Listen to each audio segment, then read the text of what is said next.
दोस्तों स्वागत है पॉलिटी के PYQ में। तो हमने इससे पहले DPSP का जो थ्योरी वाला भाग था उसको देख लिया है। तो अब DPSP में देख लेते हैं इसका MCQ जो आया है, जो यूपी के एग्ज़ाम में उनमें पूछा है उसको देख लेते हैं। तो इम्पॉर्टेंट है, DPSP पूछता है हर एग्ज़ामों में। तो जितना एग्ज़ाम देंगे एक आध क्वेश्चन रहता है ये मिलान कराने वाले में, या इस तरह से भी पूछ लेता है। ठीक है, इसको देख लेते हैं। ठीक है, तो इसके बाकी जो वीडियो हैं वो हमारे इंडियन पॉलिटी नाम से जो प्लेलिस्ट है उसमें ही पड़े हुए हैं, उसको आप देख सकते हैं वहाँ पे जाके। तो इसका पहला क्वेश्चन देखते हैं। पहला, निम्नलिखित में से राज्य के नीति निषेधक तत्वों का कौन सा अनुच्छेद राज्य को निर्देशित करता है कि वे उद्योगों के प्रबंधन में कामगारों की सहभागिता को सुनिश्चित करें? तो 43A है, 39A है, 38 है और 45 है। तो इसको ये जो था राज्यों उद्योगों में प्रबंधन में कामगारों के सहभागिता पहले था नहीं DPSP में, इसको संशोधन द्वारा ऐड किया गया। तो 42वें संविधान संशोधन 1976 द्वारा इसको ऐड किया गया था। तो ये 43A में है, ए आंसर इसका सही है। 43A में इसको जोड़ा गया। ठीक है, तो 43A में कामगारों का प्रबंधन में, उद्योग के प्रबंधन में भागीदारी। 38 में क्या है, तो राज्य लोक कल्याण की अभिवृद्धि के लिए सामाजिक व्यवस्था बनाएगा। 39A भी जोड़ा गया था नए संविधान संशोधन के माध्यम से। इसमें समान न्याय और निःशुल्क विधिक सहायता, जिसमें नालसा का गठन हुआ, नालसा का गठन हुआ, राष्ट्रीय विधिक सेवा आयोग। ठीक है, अनुच्छेद 45 में क्या है, तो 6 वर्ष से कम आयु के बच्चों की बाल्यावस्था की देखरेख एवं शिक्षा का प्रावधान करेगा कौन, तो राज्य सरकार करेगी। दूसरा क्वेश्चन है, भारत के संविधान के किस भाग में राज्य के नीति निषेधक तत्वों का वर्णन है? तो दूसरे में तो नागरिकता है, तीसरे में DPSP है, चौथे में क्या है, चौथे में है अपना तीसरे में फंडामेंटल राइट है, चौथे में DPSP है, छठे में क्या है बताइए, छठे में कमेंट करके बताइए कितना है, क्या है छठे में। और चौथा भाग 4 में अनुच्छेद 36 से लेकर 51 तक DPSP का प्रावधान है। ठीक है, तीसरा नंबर क्वेश्चन है, निम्नलिखित में से भारत के संविधान के किसमें पर्यावरण संरक्षण एवं संवर्धन तथा वन्य जीव की रक्षा के लिए प्रावधान किए गए हैं? केवल DPSP में, केवल राज्य के नीति निषेधक तत्वों में, केवल मूल कर्तव्य में, A और B दोनों में, उपरोक्त में से कोई नहीं। तो इसको बताइए किस में किया गया है? तो A और B दोनों में किया गया है, C आंसर सही है। तो 48A जोड़ा गया 76वें कॉन्स्टिट्यूशन अमेंडमेंट द्वारा 1976 में। ठीक है, 48 से 42वां संविधान संशोधन था, 76वां नहीं था। 42वां संविधान संशोधन 1976 में जोड़ा गया। 48A में ये प्रावधान किया गया है पर्यावरण की रक्षा करने के लिए। ठीक है, और 51AG में, जो 51AG है उसमें मौलिक कर्तव्य में दिया गया है पर्यावरण के संरक्षण के लिए जनता भी भागीदारी अपना निभाएगी। तो ये यहाँ के नागरिकों का कर्तव्य होगा भारत के। तो DPSP और फंडामेंटल ड्यूटी दोनों में है। चौथा है, भारतीय संविधान में कल्याणकारी राज्य के विचार सम्मिलित है प्रस्तावना में, मूल अधिकारों में, चतुर्थ अनुसूची में, DPSP में। तो DPSP में उल्लिखित है, D आंसर इसका सही है। तो कल्याणकारी राज्य का जो विचार है वो DPSP में शामिल है, इसको याद रखिएगा, कई बार पूछा है इसको। तो भाग 4 के 36 से लेकर 51 तक, 36 से 51 तक भाग 4 में DPSP दिया हुआ है। 5वां नंबर क्वेश्चन है कि राज्य के नीति निदेशक तत्व सहज अध्ययन के लिए निम्न में से कौन से भागों में विभाजित किए गए हैं? तो समाजवादी में है, उदार बौद्धिकतावादी इसमें भी है, गांधीवादी, तीनों में है। तो D आंसर सही है, तीनों में व्यक्त किए गए हैं। पढ़ने की दृष्टि से संविधान में भी ये विभाजन है नहीं, हमने पढ़ने की दृष्टि से या समझने की दृष्टि से इसको 3 भागों में विभाजित किया है। एक है समाजवादी, एक गांधीवन विचारधारा वाली, एक उदार बौद्धिकवादी जो लिबरल इंटेलेक्चुअल जो कहते हैं उसको, वो है। छठे नंबर क्वेश्चन है कि भारत में कल्याणकारी राज्य होने का विचार पाया जाता है? तो संविधान की प्रस्तावना में नहीं, मौलिक अधिकार में भी नहीं, राज्य के नीति निषेधक तत्व में, C आंसर इसका सही है, राज्य के नीति निषेधक तत्व में पाया जाता है। मगर ये हम पहला वाला गलत इसलिए किए हैं ताकि अब बताऊंगा तो आपको याद रहेगा कि कल्याणकारी राज्य की जो अवधारणा है वो संविधान की प्रस्तावना में भी है। ठीक है, तभी इस तरह का ऑप्शन रहेगा A और C। तो आपको D वाला लगाना पड़ेगा कि संविधान की प्रस्तावना और राज्य की नीति निषेध तत्व दोनों में ही कल्याणकारी राज्य की अवधारणा दी गई। तो छठवें का डी आंसर सही होगा, याद रखिएगा। संविधान की प्रस्तावना में और डीपीएसपी दोनों में है। तो नंबर है कि भारतीय संविधान में कल्याणकारी राज्य का आदर्श प्रतिष्ठापित कहाँ किया गया है। तो देखिए इसमें उद्देशिका भी दिया है, राज्य की नीति निषेध तत्व भी दिया है, मूल अधिकार और 7वीं अनुसूची, मगर ए और बी का ऑप्शन इस तरह से 2 ऑप्शन एक में नहीं दिया है, तो इस वजह से हम डीपीएसपी लगाएंगे। तो याद रखिएगा डीपीएसपी इसमें इसलिए चुना गया है क्योंकि उस तरह का ऑप्शन लगाने का इसमें सक्षमता नहीं है। ठीक है, दिया ही नहीं है तो लगाएंगे क्या, तो एक ही लगाना, तो बी आंसर इसका ज़्यादा सही है। कल्याणकारी राज्य का जो उद्देश्य है वो क्या कहता है, तो अधिकतम संख्या का अधिकतम कल्याण सुनिश्चित करना नहीं, कमजोर वर्गों के कल्याण का प्रबंधन करना, सभी नागरिकों के स्वास्थ्य की सुविधा को प्रदान करना। तो ये भी नहीं है, ये भी नहीं है, ये भी नहीं। इसका बी आंसर सही है कि इस कमजोर वर्गों के कल्याण का प्रबंधन करना।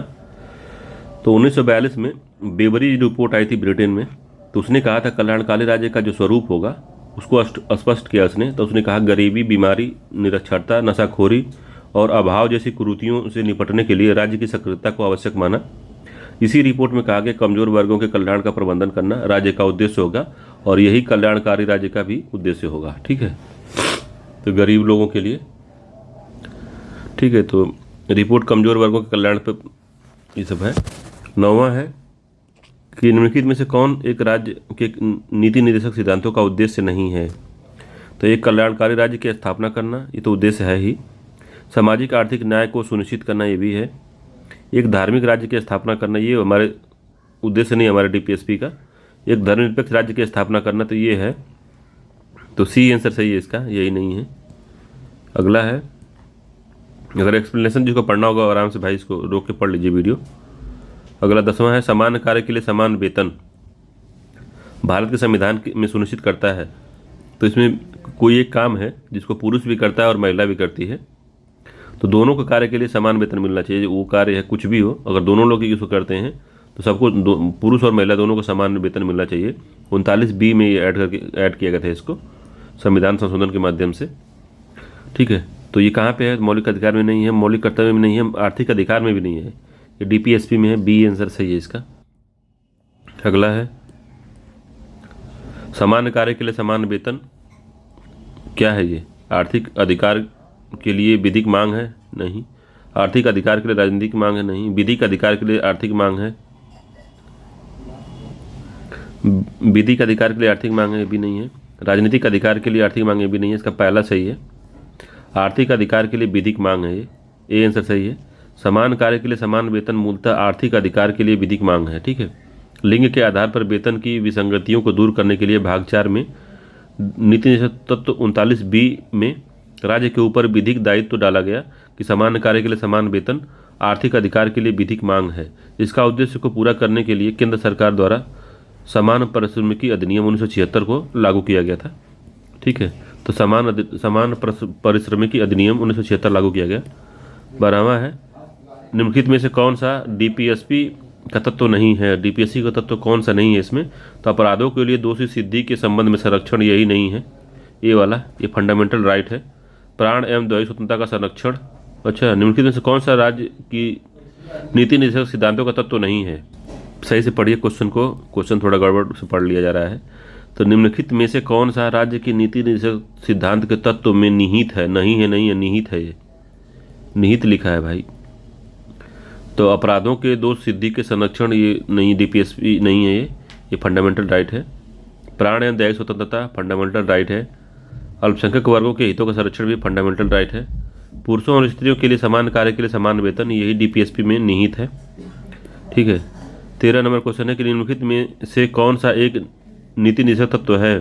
तो समान कानूनी संहिता, प्रेस की स्वतंत्रता, धर्म की स्वतंत्रता, विधि के समक्ष समानता।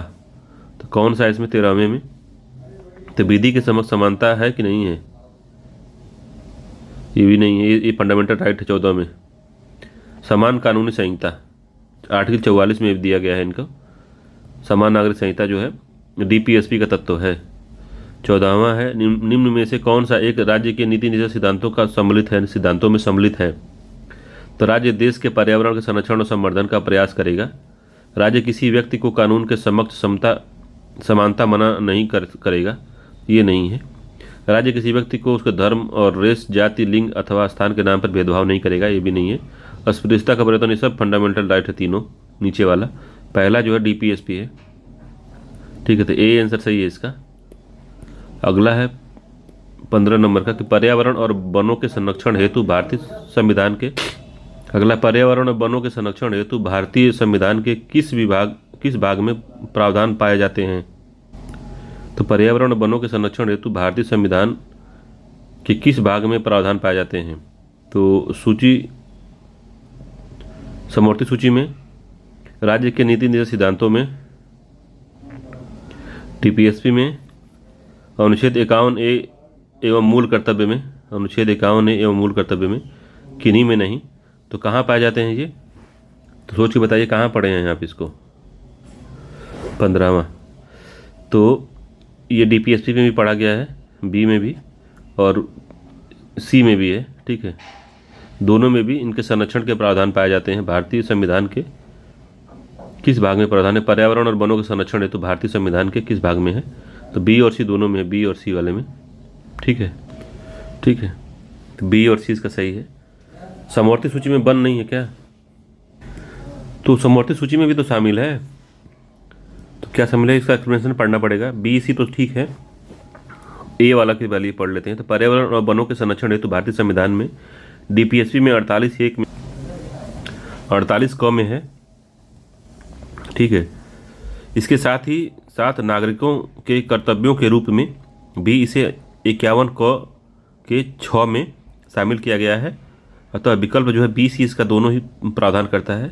मगर समवर्ती सूची में पशुओं के प्रति क्रूरता का निवारण, वन्यजीव जंतुओं और पक्षियों के संरक्षण के विषय के रूप में भी शामिल किया गया है।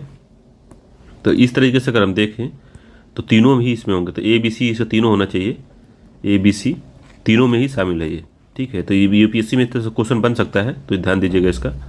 16 नंबर क्वेश्चन है, निम्नलिखित में से राज्य के नीति निर्देशक सिद्धांतों के विषय की पहचान कीजिए। तो मद्य निषेध, फैक्ट्रियों खानों में बाल श्रम निषेध, बेगार अथवा बाल श्रम निषेध, अस्पृश्यता का निषेध। तो ये गलत है, बेगार और बाल श्रम है ये फंडामेंटल राइट है। अस्पृश्यता निषेध 17 में फंडामेंटल राइट है। फैक्ट्रियों में खानों में बच्चों का जो संरक्षण है ये भी शोषण के विरुद्ध अधिकार है।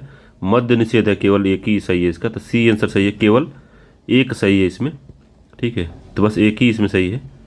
17 नंबर क्वेश्चन है, इनमें से कौन सा राज्य के नीति निर्देशक सिद्धांतों में सम्मिलित नहीं है। तो मद्य निषेध है, काम का अधिकार ये भी है, समान कार्य के हेतु समान वेतन ये भी है, सूचना का अधिकार इसमें नहीं है। डी आंसर इसका सही 17वें का, डी आंसर सही है, सूचना का अधिकार इसमें शामिल नहीं है, ठीक है। अगला 18 नंबर क्वेश्चन है, राज्य के नीति निर्देशक सिद्धांतों में निम्न में से किसके बारे में संविधान शांत है। तो किसके बारे में संविधान शांत है, तो प्रौढ़ शिक्षा के बारे में कहीं नहीं लिखा है संविधान में, तो ये इसी के बारे में शांत है। कर्मकारों के निर्वाह मजदूरी की बात होती है, मिनिमम मजदूरी। गरीबों को निःशुल्क विधिक सहायता भी है। बालकों को 6 वर्ष की आयु प्राप्त न करे तब तक शिक्षा और दूसरी देखभाल का अधिकार भी है। तो ए आंसर सही है, प्रौढ़ शिक्षा के लिए शांत है। अगला है, तो कामगारों की निर्वाह मजदूरी कितने में, अनुच्छेद 43 में है। सामान्य कार्य के लिए निःशुल्क विधिक सहायता 39A में है। आरंभिक शिशुत्व देखरेख 6 वर्ष से कम आयु के बालकों के लिए उपबंध जो है आर्टिकल 45 में दिया गया है। 19 नंबर क्वेश्चन है, निम्नलिखित में से एक राज्य के नीति निर्देशक तत्वों में नहीं है, क्या नहीं है। राज्य सुनिश्चित करने का प्रयास करेगा कि पुरुषों और महिलाओं को समान कार्य के समान वेतन, ये है। जीविकोपार्जन हेतु पर्याप्त साधनों का समान अधिकार होना चाहिए, तो भी है। अस्पृश्यता उन्मूलन जो है ये फंडामेंटल राइट है। काम हेतु न्याय संगत और मनोचित दशा भी फंडामेंटल डीपीएसपी है ये भी, तो इसका सी वाला सही आंसर है, सी जो है यही नहीं है, ठीक है। ये फंडामेंटल राइट है सी वाला जो है, अस्पृश्यता का उन्मूलन। अगला है 20 नंबर का, कह रहा है निम्नलिखित में से कौन सा एक राज्य का नीति निर्देशक तत्व तो नहीं है। तो क्या नहीं है, मद्य निषेध, गौ संरक्षण, पर्यावरण संरक्षण, 14 वर्ष की आयु तक के बच्चों को निःशुल्क शिक्षा। तो कौन सा इसमें नहीं है बता रहा है, तो मद्य निषेध है, गौ रक्षा भी है, पर्यावरण संरक्षण भी है, और 14 वर्ष की आयु को प्राप्त कर निःशुल्क शिक्षा जो है 14 वर्ष की आयु प्राप्त करने तक के बच्चों को निःशुल्क शिक्षा, तो कौन सा नहीं है 20वें का? तो डी जो है इसको 21A में इसको रखा गया है। 14 वर्ष से 6 से 14 वर्ष के लिए 21A में रखा गया है, और 0 से लेकर 6 वर्ष तक 45 में, आर्टिकल 45 में। ठीक है, तो डी आंसर सही है इसका, याद रखिएगा। अगला क्वेश्चन है, निम्नलिखित में से कौन एक राज्य के नीति निर्देशक तत्वों में सम्मिलित नहीं है? तो धर्म को आबाद रूप से मानने या आचरण करने की स्वतंत्रता, ये जो है फंडामेंटल राइट नहीं है, ये फंडामेंटल राइट है, डीपीएसपी नहीं है ये। ठीक है, समान न्याय की विधिक सहायता जो है ये डीपीएसपी है, कामगारों की निर्वाह मजदूरी डीपीएसपी है, वनों तथा वन्य जीव की रक्षा भी डीपीएसपी है। तो ए आंसर सही है इसका, 21 का। ये जो है फंडामेंटल राइट है। 22 नंबर क्वेश्चन है कि 42वें संविधान संशोधन द्वारा नीति निर्देशक सिद्धांतों के अध्ययन में कुछ निर्देश जोड़े गए हैं, ये निर्देश क्या हैं? तो 42वें संविधान संशोधन द्वारा क्या जोड़ा गया था वही बताना है। 42वें संविधान संशोधन द्वारा कौन सा जोड़ा गया? तो समान न्याय एवं निःशुल्क विधिक सहायता ये जोड़ा गया। प्रबंधन में मजदूरों की भागीदारी ये भी जोड़ा गया। वन्य जीव सुरक्षा, विशेष परिस्थितियों में बाल श्रम का समर्थन, तो कौन सा इसमें नहीं जोड़ा गया था, इसमें बताना है। तो ये भी जोड़ा गया था वन्य जीव 48A में। ठीक है, विशेष परिस्थितियों में बाल श्रम का समर्थन ये कभी नहीं कहा गया है। डी आंसर इसका सही है, यही नहीं है। 23वां है, निम्नलिखित में से कौन सा राज्य के नीति निर्देशक तत्व से संबंधित है? नहीं है, नहीं है, देखिए इसको हाईलाइट कर दे रहा हूँ, नहीं है। समान न्याय और निःशुल्क कानूनी सहायता ये है। नागरिकों के लिए समान कानूनी सहायता ये भी है। ठीक है, 39 क, ये 44 है, ये 50 है। कार्यपालिका और न्यायपालिका का पृथक्करण, राज्य की नियुक्तियों में भेदभाव का निषेध है, ये जो है 16 में है। ठीक है, तो ये नहीं है, डी आंसर सही है इसका, 23वें का डी है, यही सही नहीं है। 24 नंबर क्वेश्चन है कि कौन सा नीति निर्देशक तत्व तो नहीं है? तो लोक कल्याण की अभिवृद्धि करना, एक रूप सिविल संहिता प्रदान करना, अंतर्राष्ट्रीय शांति की अभिवृद्धि करना, युवकों को रोजगार देना, तो कौन सा इसमें नहीं है? तो युवकों को रोजगार देना ये डीपीएसपी का भाग नहीं है। डी आंसर इसका 24वें का सही है कि यही इसका भाग नहीं है। ठीक है, 25वां क्वेश्चन है कि भारतीय संविधान का कौन सा भाग अंतर्राष्ट्रीय शांति और सुरक्षा के प्रति राज्यों के उत्तरदायित्व का उल्लेख करता है? तो मौलिक अधिकार है, मौलिक कर्तव्य है, राज्य का नीति निर्देशक तत्व है, संविधान की प्रस्तावना है। तो डीपीएसपी करता है, सी आंसर सही है इसका, डीपीएसपी करता है ये। ठीक है, अगला क्वेश्चन है 26 नंबर का, कह रहा है कि भारत में निम्नलिखित में से किसके अंतर्गत पंचायती राज प्रणाली की व्यवस्था की गई है? तो मौलिक अधिकार नहीं, मौलिक कर्तव्य, तो मौलिक कर्तव्य पंचायती राज का नहीं है। राज्य के नीति निर्देशक तत्व, सी आंसर सही है इसका, राज्य के नीति निर्देशक तत्व में किया गया है। चुनाव आयोग अधिनियम नहीं, सी आंसर इसका सत्य है। तो आर्टिकल 40 में कहा गया है। ठीक है, आर्टिकल 40 में गांधीयन जो डीपीएसपी है उसमें प्रावधान किया गया है, राज्य ग्राम पंचायतों के गठन के लिए कदम उठाएगा, और उठाया भी 73वां संविधान संशोधन द्वारा। 27 नंबर क्वेश्चन है, निम्नलिखित में से कौन सा एक नीति निर्देशक तत्व गांधीयन दर्शन से मिलता है? तो समान कार्य के लिए समान वेतन, तो ये समाजवादी है। कार्यपालिका का न्यायपालिका से पृथक्करण, लिबरल है। ग्राम पंचायतों को मजबूत करना, ये गांधीवादियन है, सी आंसर सही है इसका। अनुच्छेद 40 में ग्राम पंचायतों के गठन के बारे में गांधीवादी दर्शन है ये। अगला क्वेश्चन है कथन और कारण का है। कथन कहता है कि राज्य के नीति निर्देशक सिद्धांत धर्मोपदेश के अतिरिक्त कुछ नहीं है। ठीक है, पहला। दूसरा है वे राज्य को कोई भी विधायिनी शक्ति प्रदान नहीं करते, तो ये गलत है। वे राज्य को कोई भी विधायिनी शक्ति प्रदान नहीं करते, ये गलत है। इसका कौन सा सही है? तो केवल एक सही है इसका, 28वें का। तो ए सही है किंतु आर गलत है। ठीक है, सी आंसर सही है इसका। इसका एक्सप्लेनेशन पढ़ेंगे तो समझ में आ जाएगा आपको। संविधान का भाग 4 अनुच्छेद 37 के अनुसार नीति निर्देशक तत्वों को लागू करना राज्य का कर्तव्य होगा, परंतु इसे लागू करने के लिए न्यायालयों द्वारा राज्य के लिए को बाध्यकारी नहीं किया जा सकता। अतः एक प्रकार के ये धर्मोपदेश हैं। फिर भी नीति निर्देशक तत्व राज्य को विधायिनी शक्ति प्रदान करते हैं। ठीक है, कानून बनाने के लिए शक्ति प्रदान करते हैं, यद्यपि राज्य को इस विधायिनी शक्ति का प्रयोग या लागू करने के लिए बाध्य नहीं किया जा सकता। ठीक है, 29 नंबर क्वेश्चन है कि भारतीय संविधान का कौन सा संविधान में राज्य के नीति निर्देशक सिद्धांत निम्नलिखित कूट की सहायता से नीति निर्देशक सिद्धांतों की वास्तविक प्रकृति को बताइए। कौन कौन है?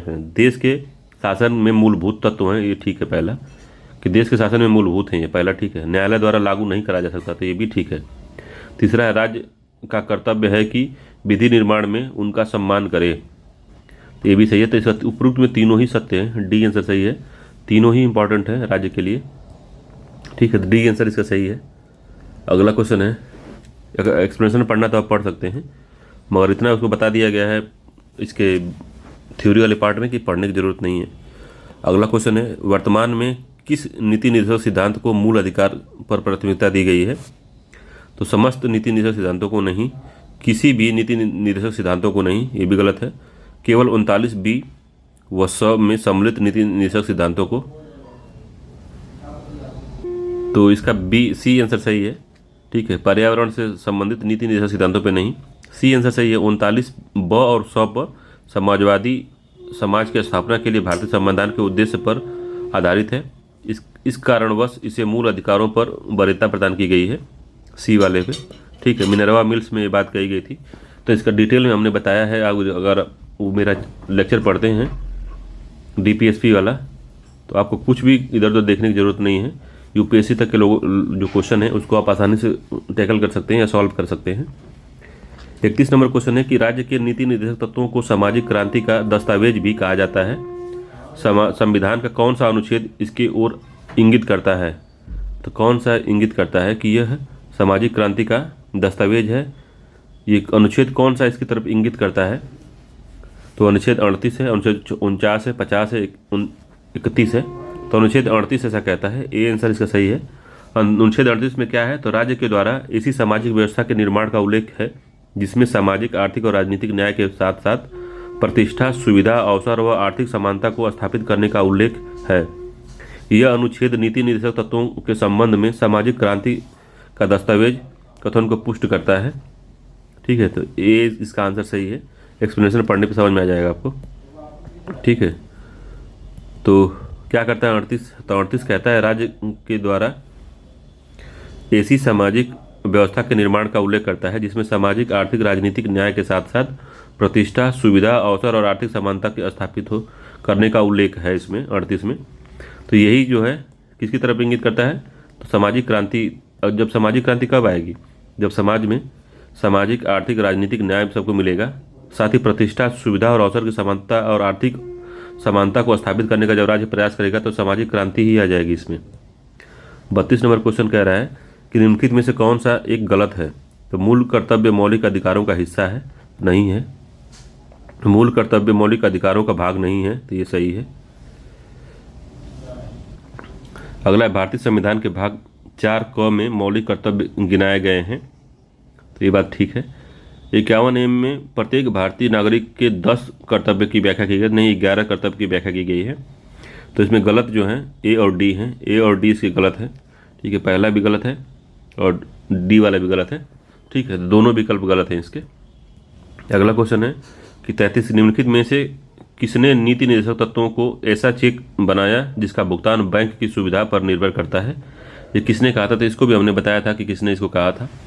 तो ए के Iyer, H Kunzru, H we Kamat, के टी शाह, तो किसने कहा था इसको? तो के टी शाह ने कहा था इसको, डी आंसर इसका सही है। के टी शाह जी ने इसको बोला था, ठीक है। अगला क्वेश्चन है कि 34वां है कि राज्य के नीति निर्देशक तत्वों में संविधान की आत्मा है जो संविधान के सामाजिक दर्शन और समष्टि करता है। उपरोक्त कथन किसने कहा था? तो संविधान की आत्मा जो है डीपीएसपी को किसने कहा था? 32 को तो कहे थे हमारे जो भीमराव अम्बेडकर जी कहे थे, आर्टिकल 32 जो है संविधान की आत्मा है, मगर डीपीएसपी को किसने कहा था? तो एच.एम. सिरवई द्वारा, बी.आर. अम्बेडकर द्वारा, के.सी. वेयर द्वारा, ग्रेनविल ऑस्टिन द्वारा। तो ग्रेनविल ऑस्टिन ने कहा था, डी आंसर सही है, ग्रेनविल ऑस्टिन ने कहा था। मनरेगा कार्यक्रम निम्नलिखित में से भारतीय संविधान के किस अनुच्छेद में लागू करने हेतु लाया गया? तो मनरेगा किस अनुच्छेद को लागू करने हेतु लाया गया? आर्टिकल 43, 45, 47, 50। तो 43 में कहा गया है, ए आंसर इसका सही है। जो 43 में कहा गया ये बात कि जो राज्य है विधि बनाकर कर्मचारियों या कर्मकारों के न्यूनतम मजदूरी सुनिश्चित करेगा, ठीक है। तो 43 के कार्यान्वयन के लिए जो यूपीए सरकार थी 2005 में राष्ट्रीय ग्रामीण रोजगार गारंटी अधिनियम लाई। ठीक है, तो आर्टिकल 43 को लागू करने के लिए, याद रखिएगा इंपॉर्टेंट है, आर्टिकल 43 को लागू करने के लिए मनरेगा लाया गया। अगला, संविधान के अंतर्गत काम का अधिकार कहाँ पाया जाता है? तो काम का अधिकार जो है डीपीएसपी में पाया जाता है। बी आंसर सत्य है इसका। डीपीएसपी के आर्टिकल 41 में बताया गया है, 41 में काम पाने का अधिकार निहित है। इसके तहत राज्य को अपनी क्षमता और विकास की सीमाओं के अंदर प्रत्येक आदमी के लिए काम पाने का अधिकार प्राप्त करने की अपेक्षा करता है। आर्टिकल 37 है कि लोक सेवाओं में न्यायपालिका का कार्यपालिका से पृथककरण डीपीएसपी के 50 में है, आर्टिकल 50 में है, याद रखिएगा इसको। अगला है, कौन सा नीति निर्देशक तत्व अभी तक कार्यान्वित नहीं हुआ है? तो शांति में विश्वास, बच्चों के लिए मुक्त शिक्षा, अल्पसंख्यकों का संरक्षण, मद्य निषेध का कार्यक्रम। तो कौन सा इसमें अभी तक लागू नहीं हुआ है? 2006 में पूछा गया था एक क्वेश्चन। तो कौन सा लागू नहीं है? तो मद्य निषेध का कार्यक्रम अभी लागू नहीं है। डी आंसर सही है इसका। ठीक है, मद्य निषेध का कार्यक्रम लागू नहीं है। ठीक है, और सब लागू हो गया है। तो आर्टिकल 47 में राज्य व्यक्तियों के जीवन स्तर को ऊंचा उठाने का प्रयास करेगा तथा मादक पेय उपभोग का प्रतिषेध करेगा। मरित दिशा में कुछ राज्य ने कदम उठाया है, जैसे बिहार हो गया, गुजरात हो गया, मगर अन्य राज्यों की जो इकोनॉमी इसी पे चल रही है, जैसे दिल्ली हो गया, उत्तर प्रदेश हो गया। ठीक है, 39 नंबर है कि भारतीय संविधान में वर्णित राज्य के डीपीएसपी सिद्धांत के अंतर्गत किस अनुच्छेद में पर्यावरण विकास एवं वन संरक्षण में सम्मिलित किया गया है? तो 48A है, 42वें संविधान संशोधन 1976 द्वारा जोड़ा गया था। ठीक है, 42वें संविधान द्वारा 48A है, याद रखिएगा। डी आंसर सत्य है इसका। अगला है 40 नंबर का कि निम्नलिखित में से कौन राज्य की नीति निषेध तत्वों में सम्मिलित नहीं है? तो राज्य यह सुनिश्चित करने का प्रयास करेगा कि सामान्य कार्य हेतु पुरुष और महिलाओं को समान वेतन, ये है जीवन यापन हेतु पर्याप्त साधनों का समान अधिकार, ये भी है कार्य की परिस्थितियों की न्यायोचित और मानवीय दशा, ये भी है। डी इसका अस्पृश्यता का उन्मूलन जो है ये नहीं है। डी आंसर सही है। ये जो है फंडामेंटल राइट 17 में। ठीक है, अगला संविधान में राज्य के नीति निर्देशक सिद्धांतों में निम्न में से किसके बारे में कुछ नहीं कहा गया? तो कर्मकारों के लिए निर्वाह मजदूरी कहा गया है, इसके बारे में। वयस्क शिक्षा के बारे में नहीं बोला गया है, ये गलत है। गरीबों को निःशुल्क वित्तीय सहायता की गई है। अनिवार्य बेसिक शिक्षा भी कहा गया है। 0 से 14 वर्ष के बच्चों के लिए बात की गई है, 0 से 6 वर्ष के लिए बच्चों के लिए बात की गई है। तो 41वें का कौन सा सही है बताइए? तो इसका बी सही है, वयस्क शिक्षा के बारे में नहीं बोला गया है। ठीक है, अगला 42 नंबर क्वेश्चन कहता है कि निम्नलिखित में से कौन सा राज्य का नीति निर्देशक सिद्धांत भारतीय संविधान में बाद में जोड़ा गया? तो बाद में कौन सा जोड़ा गया? ग्राम पंचायत का गठन 40 में है, मुक्त कानूनी सहायता 39 क में है, समान नागरिक संहिता 44 में है, समान नागरिक संहिता 2 बार दे दिया। तो इसका बी वाला जोड़ा गया, मुक्त जो सहायता है बाद में जोड़ा गया था। बी आंसर सही है 42वें का। 42वें का बी जो है 39 का 42वें संविधान संशोधन में जोड़ा गया था।